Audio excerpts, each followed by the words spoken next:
bagi orang yang tidak menjaga kesehatannya.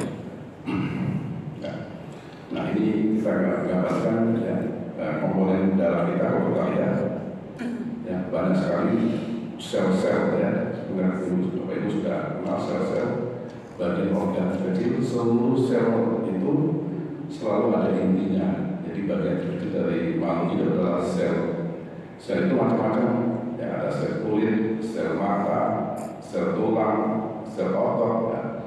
Ada sel darah. Nah, sel darah ini yang keping darah yang bulan-bulan berwarna merah Bapak Ibu ya.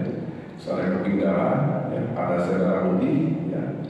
Kemudian kalau darah itu dimasuk dalam tabung dan di tengah ini Bapak Ibu ya, ada diendapkan sekian menit akan terpisah. Yang bagian terberat menghadap ke bawah warna merah, yang di tengahnya seperti tabung, yang tengah itu bagian sel darah merah ya. Kemudian di tengahnya ada plasma ya, warna kuning. Terus di antaranya ada bafikot ya, artinya disebutnya lemak-lemak darah ya. Kemudian kolesterol ya. Nah ini komponen darah ya. Kalau kita lihat kualitas air tadi Bapak Ibu ya, ya nanti data digolongkan ya, benar jenis-jenisnya. Nah ini ya, saya dari Kementerian Kesehatan Bapak Ibu sekalian, faktor-faktor yang menyebabkan peningkatan kejadian penyakit pembuluh darah ya. Satu, hipertensi ya, jadi 900 sampai 101 miliar ya. Indonesia meningkatkan jumlah penderita tekanan darah tinggi yang tidak terkontrol ya. Tahun 1980 sampai 2021 ya. Dari Kementerian Kesehatan, obesitas kegemukan ya, berat badan. Jadi peningkatan jumlah kegemukan dari 14,8% menjadi 21,8%. Jadi karena makin ke sini bisa lebih makmur ya, jika makanan-makanan yang itu lebih mudah ya, makanan junk food sebenarnya, merokok juga ya, bakar itu bisa merusak dinding-dinding sel lapisan dalam pembuluh darah. Kemudian diabetes atau diabetes tersebut ya. Kemudian beraktivitas fisik ya, yang kurang bergerak, jadi kita banyak berdiam diri hingga menyebabkan aliran darah juga melambat, sehingga lama-lama darah mudah mengeras ya, atau mengendap ya. Dan peningkatan, nah ini orang yang suka menjarang berolahraga itu sekali. Nah ini saya gambarkan sirkulasi Bapak Ibu. Jadi seluruh darah akan beredar, seluruh organ ke paru. Jadi darah itu beredar seluruh tubuhnya, karena sel-sel darah itu butuh supply ya, aliran darah membawa oksigen, makanan dan lain-lain, gula darah ya. Jadi termasuk jantung itu sendiri diberikan aliran darah yang disebut koroner. Jadi koroner adalah aliran darah yang menuju jantung, yang memberi makan, ya, tanda petik makan untuk jantung, kemudian ke otak, ke usus dan seterusnya, organ-organ di darah ini. Jadi sirkulasinya berputar ya. Yang sebelah kiri itu ada sel-sel darah merah ya, yang membawa oksigen ya. Kalau darah kita merah itu oksigennya banyak. Begitu darah kita enggak merah ya, oksigennya berkurang. Sel-sel darah yang membawa oksigen itu yang keping-keping darah ya. Nah, itu besarnya berapa mikron ya, itu yang membawa oksigen yang mengedarkan darah kita ke seluruh tubuh. Jadi sel-sel kita butuh oksigen untuk proses kimia pembakaran ya, energi. Nah ini data ya di seluruh dunia. Kita ambil dari WHO, jadi di seluruh dunia itu diambil datanya oleh PBB, Organisasi Kesehatan, WHO, World Health Organization. Jadi penyebab di seluruh dunia, hampir di seluruh negara, penyebab penyakit 10 besar ya, 10 besar penyakit yang menyebabkan kematian nomor 1 ternyata di seluruh negara. Kita ambil yang di PBB ya, di Eropa juga, di Amerika juga ya. Jadi penyakit jantung ya, 10 sumbatan jantung nomor 1 penyebab kematian dari data statistik. Yang nomor 2 adalah stroke. Jadi 2 penyakit ke atas ini jauh meningkatkan riwayat. Nomor 3 penyakit paru-paru yang sumbatan ya, dan berikutnya ya, bayi-bayi ya, masalah penyakit pada bayi, terus saluran nafas, kemudian nomor 7 Alzheimer ya. Nah, kemudian penyakit lain ada diabetes nomor 9, dan penyakit ginjal nomor 10 ya. Terus infeksi yang menular itu tidak masuk ya, di angka di bawah tidak masuk, termasuk luka, trauma, kecelakaan tidak masuk 10 besar, tapi di bawah-bawah. Jadi 10 besar kebanyakan di dunia ya. Nah, kenapa ini jantung sama? Ini dari WHO tadi ya. Jadi stroke ya, karena ini di Indonesia, kalau tadi di dunia, sekarang di Indonesia ya, tahun 2019 ya, stroke kalau Indonesia lebih tinggi ya. Angkanya ya, 131 ya, 0,8. Kemudian nomor 2 jantung ya, nomor 3 diabetes. Jadi sama diabetes Bapak Ibu sekalian ya. Jadi 2 penyakit tertinggi penyebab kematian ya, di data statistik itu stroke dan jantung. Dua-duanya berhubungan dengan pembuluh darah ya. Pembuluh darah, stroke itu karena 2 ya. Yang orang kalau kena stroke ya, dia akan lumpuh ya, tergantung derajatnya ya. Bisa lumpuh total dan tergantung sekali separuh badan ya. Atau sebagian dia lebih ringan ya. Itu karena sumbatan pembuluh darah yang ke otak, sumbatan atau pecah. Kalau dia pecah karena tekanan darah sangat tinggi, biasanya tidak sadar lagi ya, itu di bawah rumah sakit juga tidak sadar. Tapi kalau masih sadar bisa berkomunikasi, cuma nggak bisa beraktivitas, biasanya sumbatan atau pecah tapi yang kecil ya. Nah, stroke ini banyak di Indonesia. Nomor 2 jantung ya, serangan jantung ya. Serangan jantung ini berhubungan dengan pembuluh darah jantung. Kalau kita kali Bapak Ibu sekalian ya. Nah, ini kenapa penting? Kenapa penyakit pembuluh darah ini menyebabkan kematian yang tinggi Bapak Ibu, terutama jantung ya. Kenapa? Karena ini sangat sulit ditangani Bapak Ibu, karena berhubungan dengan waktu sangat pendek untuk bisa ditolong ya. Dari data grafik yang paling bawah, garis yang mendata, saya boleh sebentar. Data mbak, nah ini ya, angka ke bawah ini Bapak Ibu. Nah ini berhubungan dengan waktu jantung berhenti. Jantung kita kalau berhenti ya berkira seluruh tubuh kita ya, langsung ya, jadi hitungan 5 menit langsung organ kita langsung rusak permanen ya. Nah ini dikasih waktu sampai 10 menit, biasanya masih ada aliran-aliran walaupun sedikit. Jadi dari data statistik ini di dunia ya, di Amerika sambil ya. Jadi batasannya 10 menit ya. Kalau 0 menit sampai 1 menit ya, itu ya. Ya, saya besarin aja, saya kecilkan.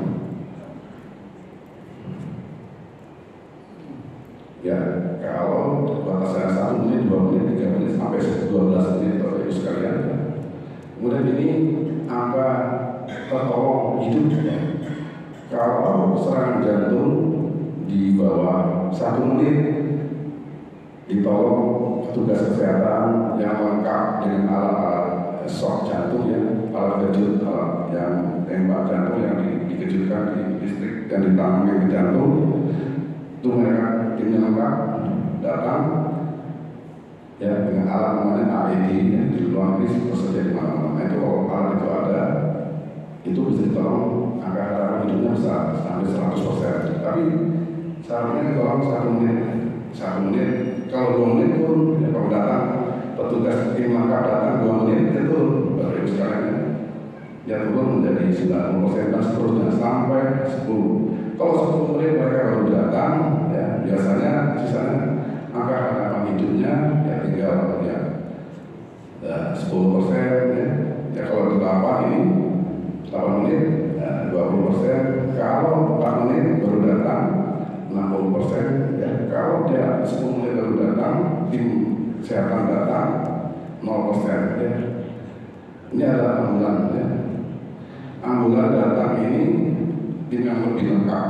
Biasanya kalau di luar negeri, di negara-negara Asia termasuk ya, di mana-mana di kolam renang, di pasar, di toko-toko mereka punya alat AED namanya. AED itu alat kecil jantung. Nah itu kalau itu ditolong jantung itu bisa hidupnya lebih cepat. Tapi kebanyakan di Indonesia sedikit ya, sehingga itu serangan jantung ya nggak bisa ditolong ya. Ada waktu lagi ya, membawa ke kesehatan terlambat, jadi sudah tipis nggak bisa ditolong ya. Dari data statistik sulitnya kalau sudah lewat dari 5 menit, 10 menit dan waktu itu udah berasa itu serangan jantung cepat sekali kalau itu ya. Itu 10 menit sudah nggak ada lagi ya, karena jantung itu penting sekali ya. Sekali lagi ya.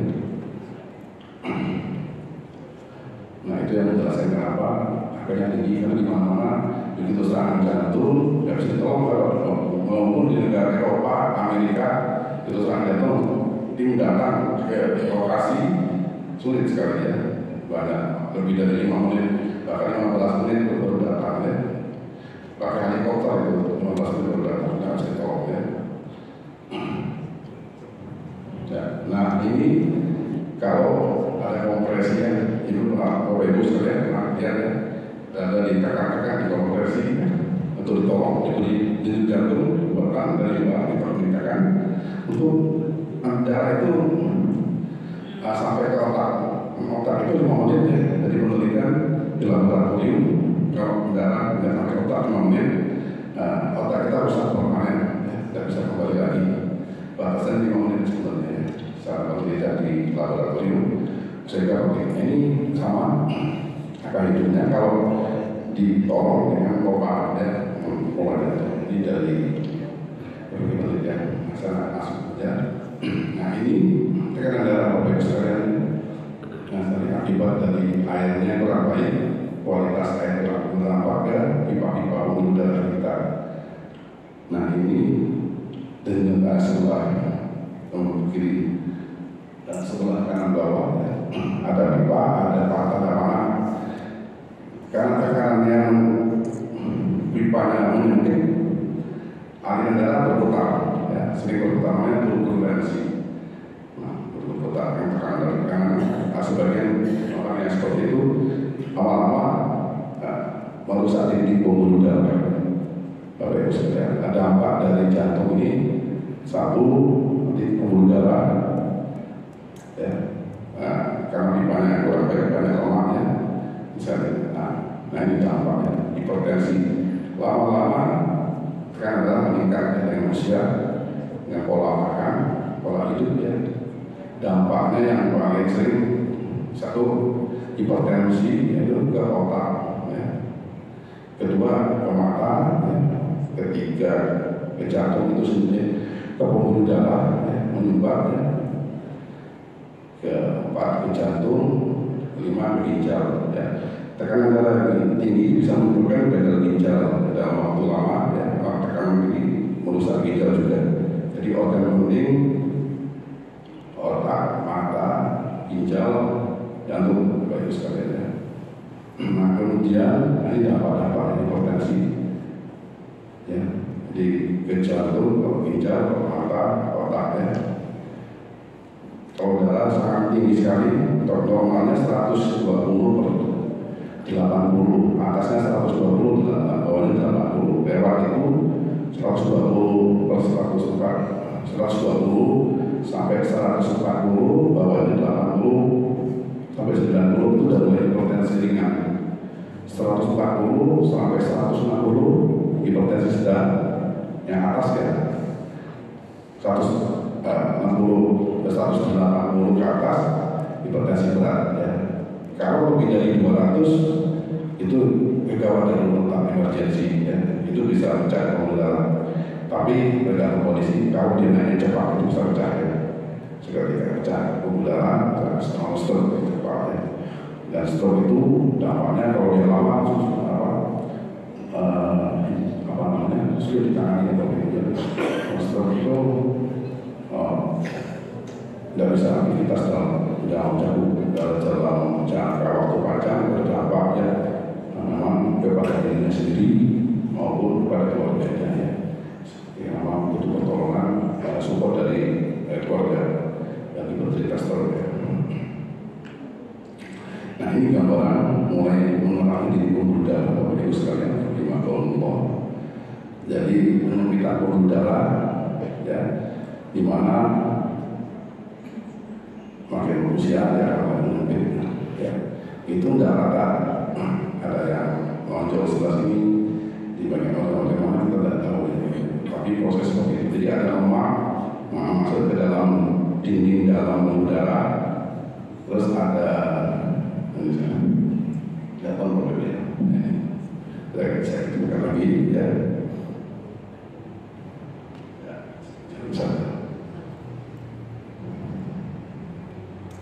Ya, Bapak Ibu, yang kuning ini lemak ya, kolesterol yang masuk ke dalam ini membuat menunjukkan di atasnya ada lapisan lagi. Itu tergantung kalau dia tebal ya aman sebenarnya, ini lapisan aman putih ya, kelihatan ya. Ini ada semacam lapisan ya yang menutupi lemak itu di dalam pembuluh darah. Ini kalau dia tebal menyumbat lebih dari 60%, tidak robek, itu aman. Cuma kalau kita aktivitas berat sering nyeri dada ya, tapi tidak menyebabkan gawat daruratan ya. Tidak gawat ya, kalau dia tebal paling tidak aktivitas terhambat. Karena begitu ada aktivitas akan suplai jantung berdenyut lebih banyak, sedangkan otot jantungnya tidak ada aliran darah atau tersumbat, sehingga bagian yang tersumbat tersebut ototnya akan kesulitan sehingga timbul nyeri dada. Setiap aktivitas akan seperti itu ya. Itu mulai dikenali ya, akhirnya kita ke dokter biasanya dicek, ternyata memang tidak ada sumbatan, kemudian dilebarkan dengan pemasangan cincin balon, di balon atau di cincin yang dilebarkan di cabang arteri dari jantung karena yang tersumbat tadi. Ya, kembalikan ya, ini namanya kekerasan pembuluh darah karena kualitas air kurang baik, lama-lama sekian puluhan tahun berdampak ke dinding pembuluh darah ya, pipa-pipanya ya. Kembali lagi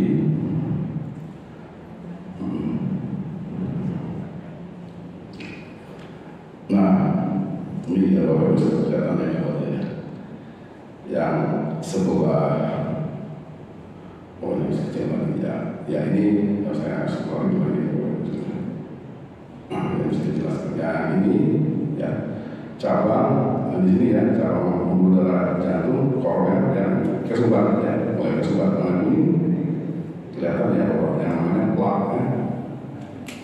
ya, ini diambil dibesarkan penampang dinding pembuluh darahnya. Ini sudah ada lemak sini ya, dan ini udah robek, mulai kelihatan robekan ya. Begitu dinding robek bagian dalam mulai ada keping-keping darah yang tugasnya menutup ya, supaya tidak robek. Kalau dia luka dia akan bekerja menutup supaya tidak berdarah. Tapi kalau di dalam robekannya di bagian dalam itu berbahaya ya. Ini dampaknya apa? Nah ini Bapak, ini prosesnya ya banyak bahwa menyakit hingga di atas 60% Bapak Ibu. Dan ini yang harus dikasih balon cincin ya, dikasih ring ya. Ya. Yang ini yang berdarah Bapak Ibu ya. Jadi begitu ada robekan ya, itu yang menimbulkan ini saya rekam berikutnya. Nah ini Bapak Ibu sekalian ya, rahimahullah, yang ini jantung normal, ini mulai ada gumpalan, gundukan, lama-lama menebal kuning ya. Nah kemudian ada robekan ya, ada robekan. Nah, robekan ini timbul endapan, gumpalan-gumpalan untuk menutup. Nah, ini begitu ada gumpalan, kejadian cepat sekali akan mengendap dalam di bawah 10 menit akan menutup seluruh lubang pembuluh darah, saluran pembuluh darah itu akan tertutup karena gumpalan pengendapan. Dan ini gawat darurat yang menyebabkan serangan jantung yang fatal. Memang ada robekan, robekan. Kalau nggak ada robekan tadi, kenapa robekan? Karena dinding yang putih tadi tipis. Kalau dia tipis, nah itu udah robek. Itu yang menyebabkan serangan jantung pada saat aktivitas ya. Nah, tidak bisa ditolong. Nah ini Bapak Ibu ya, gambarannya. Ini yang yang bawah ini. Begitu ada robekan, terjadi pergumpalan, masuk menutup. Nah ini berbahaya. Ya. Jadi sumbatan total seketika, ya, hitungan menit, ya. Jadi sumbatan total jantung langsung kesulitan. Ya. Nah ini sama, ya, ini gambarannya, sumbatan, ya. Ini ada robekan. Nah ini, ya. Kelihatan, itu mulai ada robekan, mulai ada proses penyumbatan, ya. Dalam hitungan cepat, ya. Karena sel-sel keping darah berkumpul untuk menutupi robekan, tapi mengubah secara keseluruhan satu bidang aliran darah, ya. Satu bidang pembuluh darah, satu bidang sepanjang sekian aliran darah akan tertutup oleh sumbatan. Nah itu kegawat darurat pada jantung. Itu kalau di jantung, ya. Sama dengan di otak, ya. Saya teruskan lagi. Nah ini ya gambarannya. Yang warna biru ini di ujung ini sebenarnya nomor 1, tapi nomor 2 ini otot jantungnya mulai kepayahan, ya. Kepayahan, kesulitan, lama-lama otot jantungnya mati. Dan ini kacau, jadi jantung berubah, pompa darah tidak ada, ya. Jantung nggak bisa pompa darah dan kita akan mengalami serangan jantung. Tergantung, ya. Tergantung kalau areanya kecil, cabangnya kecil, biasanya masih bisa ditolong, ya. Tapi kalau cabang besar, ya, seluruh area banyak yang kena, ya. Ini seperti ini, ya. Nah ini mulai biru, ya, normal jadi hitam, ya. Aliran yang tidak dialiri oleh jantung, itu sekalian. Nah ini sama, ya. Ini sumbatan karena ada robekan sehingga ada proses penyumbatannya. Robekan itu karena ada turbulensi yang berputar. Kalau ada berputar, akhirnya robek, ya. Kalau pada saat main futsal atau main olahraga, dia robek. Karena dindingnya tipis, robek maksudnya. Tapi kalau ada dinding yang tebal tadi, yang besar-besar, karena prosesnya lama, ya, bertahun-tahun, dia lapisan itu menebal, itu aman. Cuma sering di dada, tapi biasanya sudah tolong. Tapi kalau yang tipis-tipis, yang lapisan tunjukkannya dindingnya tipis, itu mudah robek gitu. Nah ini kalau ke jantung, kalau di otak juga sama, ya. Jadi sumbatan pembuluh darah. Dan memang ini yang paling banyak, ya, di sekitar kita dimanapun, ya, penyebab orang gangguan pembuluh darahnya. Ya, kita langsung kalau ke otak sama, ya, sumbatan atau ke jantung, ya. Kalau di jantung sumbatan, ya. Nah ini gambar, ya, otak yang sudah berkurang aliran darah, berubah warna, warnanya lebih hitam. Nah ini juga sama, ya. Ini pecah Bapak Ibu, ya. Pembuluh darah otak pecah sehingga kalau kita scan, ya, warnanya putih, ya. Di area pecah tidak dapat aliran darah, sel-sel otaknya gangguan, hingga sel otaknya nggak bisa berfungsi. Penderita pasien lumpuh, ya, lumpuh, ya. Pada fase awal akut serangan di bawah 8 jam itu yang darahnya luas, ya. Ada ring 1, ring 2, ring 3. Ring 1 yang paling berat, ring 2 lebih ringan, ring 3 dan seterusnya makin ringan. Setelah sekian jam dia akan pulih, ya. Biasanya akan meninggalkan gejala sisa di ring 1 dan ring 2, ya. Nah itu yang pokok, ya. Nah ini seperti itu, ya. Ring 2, ya, ring ini ada lebih bisa pulih.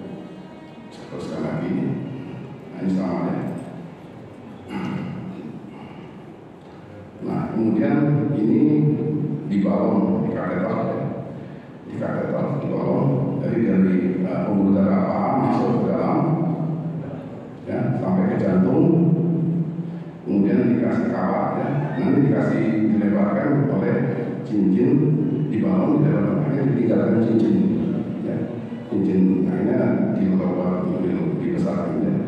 Jadi masuk ke dalam pembuluh darah yang koroner yang ada di jantung tadi, ya. Ini gambar dari angiografi, ya. Angiografi itu zat kontras yang bisa difoto live, ya, bergerak, ya. Dia disuntikan mengisi aliran darah koroner, pembuluh darah jantung, sehingga bisa ketahuan di mana ada sumber, ya. Itu kita akan berkembang apa itu, ya, yang sebelah kanan ini, ya, harus ada cabang, tapi dia tidak ada aliran darah, ya, kelihatannya. Nah ini tidak ada, ini harus ada ke atas, ya, ini tertutup, ya, sehingga area itu tidak ada aliran darah, jadi tersumbat dari ini Bapak Ibu sekalian, ya. Ini sebabnya diketahui di cabang mana, ya, di cabang tengah, ya, dan seterusnya. Nah itu jadi sumbatan. Kemudian, nah ini faktor-faktor tadi, ya, bagaimana kita menghindari, mengatasi, ya, mencegah, dengan cara kita mengenali, ya, dengan masalah-masalah yang penting untuk kesehatan kita. Kita menjaganya Bapak Ibu, ya, karena prosesnya panjang. Jadi proses penguatan, ya, kita harus mencari faktor-faktor tersebut, ya, kegemukan, ya, kemudian hipertensi. Tapi kalau yang sudah kena, ya, bagaimana yang sudah terkena penyakit kita rajin kontrol, ya, bagaimana ini dikurangi resiko-resikonya Bapak Ibu. Rahimahumullah, ya, merokok itu tidak boleh karena merusak di pembuluh darah. Terbukti merokok itu merusak dinding dalam pembuluh darah sehingga mudah masuk ke pori-pori ke bawah lapisan dalam pembuluh darah Bapak Ibu sekalian, ya. Sehingga dindingnya tidak elastis, lama-lama mengeras. Setelah mengeras tidak elastis, jadi hipertensi Bapak Ibu sekalian. Kurangnya aktivitas fisik, ya, ya, orang suka di rumah tidak bergerak, ya, risikonya meningkat, ya. Kemudian diabetes atau diabetes, ya. Nah ini sekarang terakhir, ya, bagaimana kita menjaga kesehatan Bapak Ibu, ya. Jadi makanan sehat, ya. Tadi di atas, ya, dari Rasulullah SAW, ya. Nah, dari ayat, ya, di atas tadi di Al-Quran dari, ya. Jadi makanan, ya, jangan berlebihan. Jadi makanan sehat, ya, ya, jangan harus imbang, ya. Jadi baik jumlahnya maupun kualitas makanan. Jadi rendah kolesterol, olahraga, dan merokok, ya. Dan berpikiran positif, aktivitas positif, ibadah, ya, itu meningkatkan kesehatan tubuh kita. Penelitian Bapak Ibu sekalian, ya, bisa kita mengenali sekarang bahwa ruhani, jiwa, spiritual, ya, berhubungan dengan badaniah atau jasmani kita. Dan ini bisa dibuktikan kenapa orang yang marah, ya, emosi, jadi jiwanya marah, ruhaninya marah, larinya kepada kenapa mukanya merah misalnya, kan ya, ada hubungannya, ada jembatan, ada relasi hubungan yang besar antara ruhani dan jasmani. Kenapa orang takut hujan misalnya, ya. Kemudian dan hujannya berdenyut kencang, artinya mental, spiritual kita ini berhubungan dengan jasmani. Gitu ya. Kalau kita berpikiran positif, ya,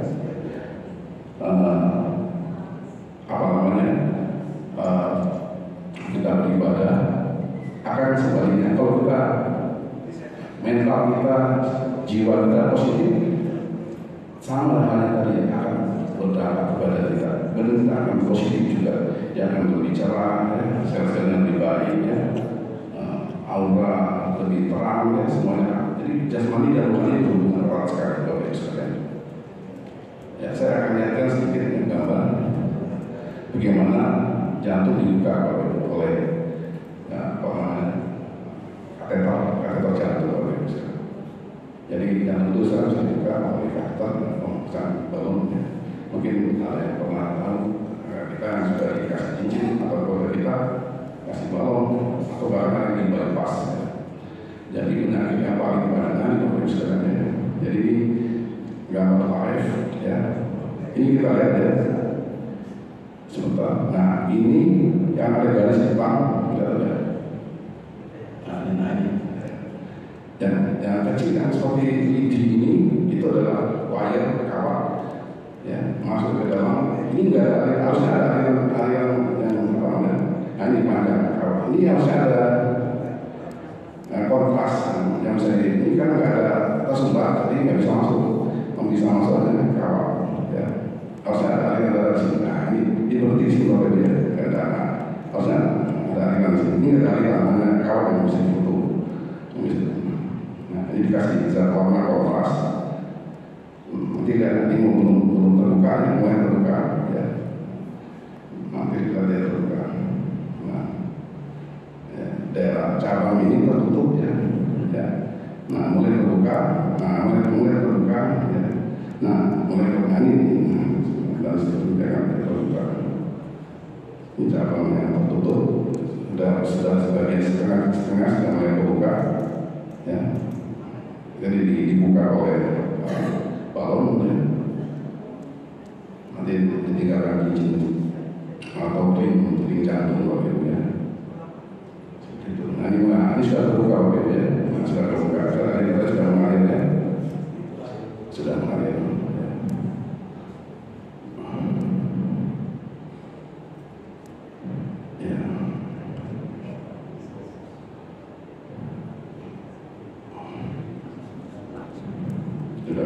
Nah, itu sudah terbuka. Nah, sudah ada seperti itu. Ya, kan Bapak Ibu sekalian, atas kesempatannya kasih diberi ruang kita tulis apa dijawab. Mungkin beberapa pertanyaan kami persilakan. Waalaikumsalam warahmatullahi wabarakatuh.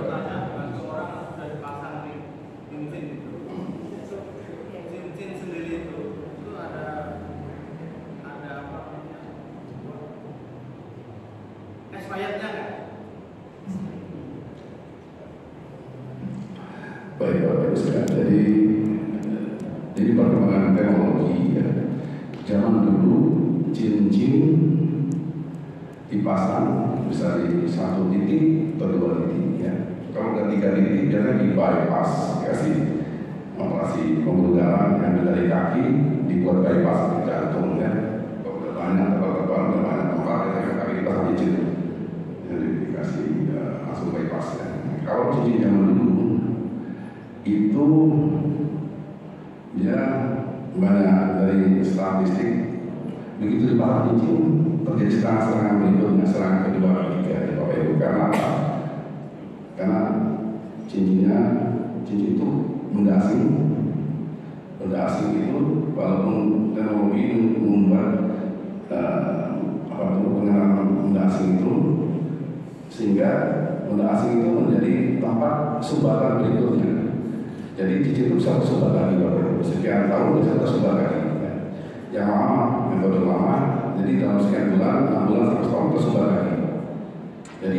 Jadi soal kontrol sangat ketat sekali kontrolnya. Jadi tekanan darah kolesterol itu normal kita 100, ya. Dia akan pakai di bawah 70 kolesterol totalnya. Kolesterol darah bisa makan harus terusan, tak boleh makan minyak goreng. Dan itu menekan terjadi sumbatan di ring yang sama di dalam 1 tahun. Tapi teknologi terbaru yang saat ini, ring itu ada obat di dalam ringnya. ya, obat yang mencegah gumpalan iring jantungnya, cincinnya tadi, sehingga dia bisa durasi lebih panjang. Dan itu kontrolnya ketat sekali. Ya, kontrolnya ketat, walaupun demikian dokter jantung ya, Bapak sekalian.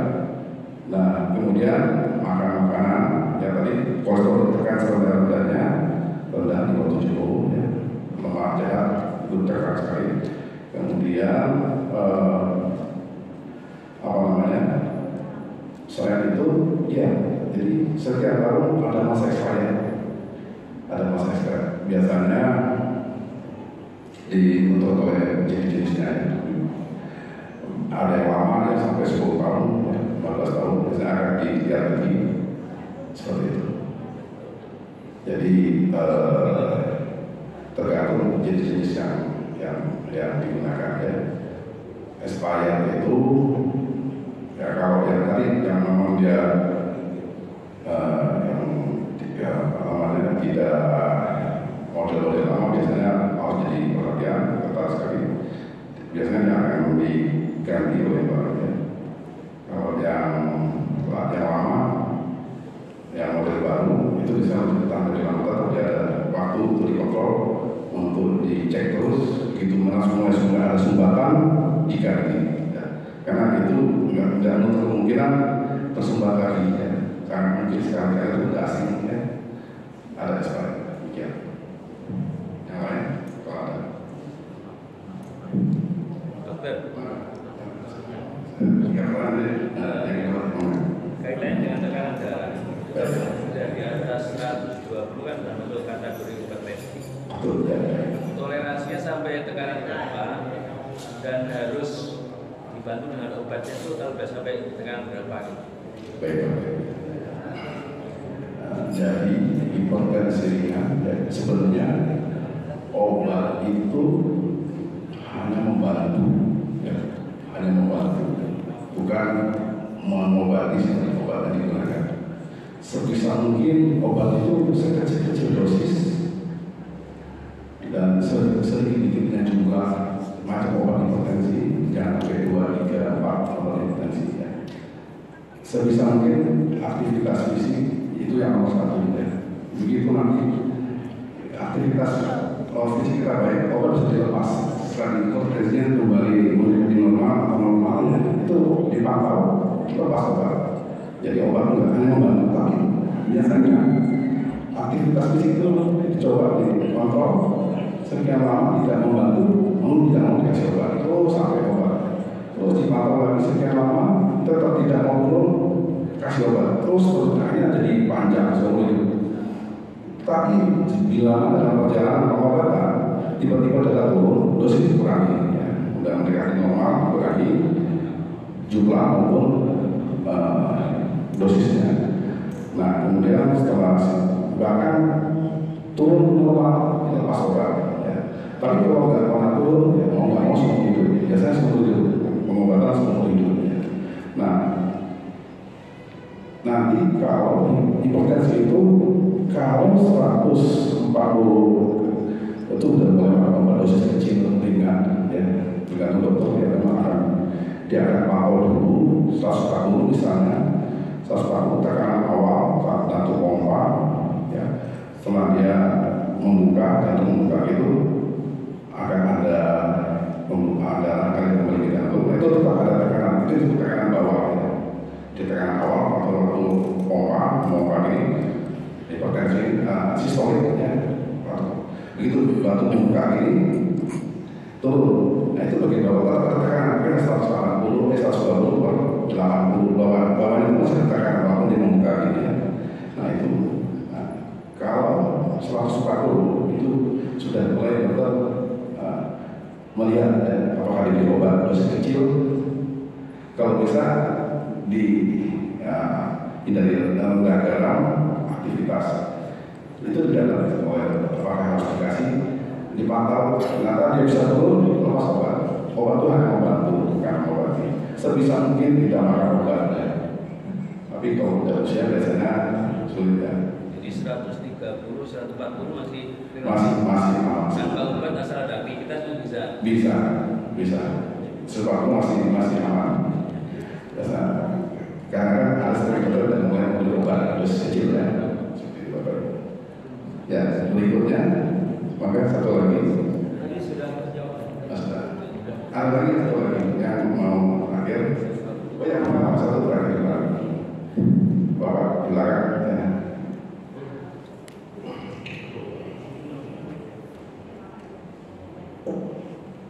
Terima kasih. Assalamualaikum warahmatullahi wabarakatuh. Waalaikumsalam. Kenapa Pak Dokter kalau kita mau operasi itu harus puasa?